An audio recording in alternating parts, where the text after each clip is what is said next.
তারা দীর্ঘদিন ধরে বাংলাদেশে বৈষম্যের শিকার হয়ে আসছে। বাংলাদেশের বিভিন্ন প্রান্তরে নিজস্ব প্রচেষ্টায় বিভিন্ন ব্যক্তিবর্গরা আমাদের সন্তানদেরকে সুশিক্ষিত করার লক্ষ্যকে সামনে নিয়ে, জাতিকে আলোকিত করার স্বপ্নকে সামনে নিয়ে তারা স্কুল প্রতিষ্ঠা করে এবং স্কুলে দিন নাই রাত নাই শ্রম দিয়ে আমাদেরকে গড়ে তোলে।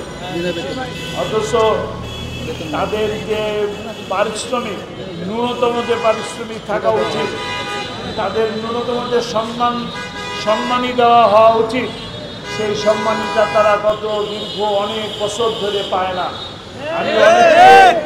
আমি অনেককে চিনি যারা 2 যুগেরও অধিককাল ধরে তাদের পারিশ্রমিক পাচ্ছেন না।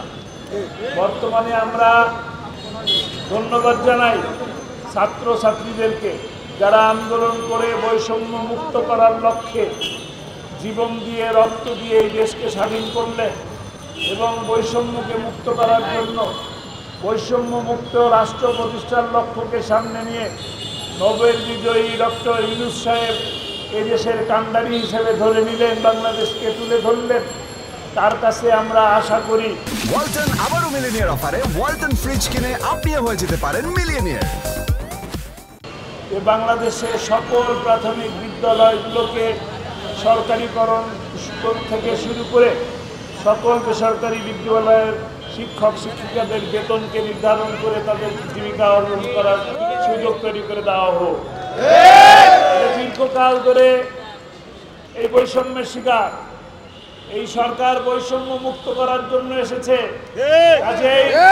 কাজেই আমরা আশা করব অনতিবিলম্বে বাংলাদেশের এই সমস্ত শিক্ষক শিক্ষিকারা তাদের যে বৈষম্যের মধ্যে পড়েছে এই বৈষম্য মুক্ত হবে ইনশাআল্লাহ। মাননীয় প্রধান উপদেষ্টার কার্যালয়ে যে স্মারকলিপি দেওয়া হবে এবং এই শিক্ষক শিক্ষিকাদের যে কর্মসূচি তার সাথে আমি একত্রতা ঘোষণা করে তাদের সর্বাঙ্গীন মঙ্গল কামনা করে আমার কথা শেষ করছি।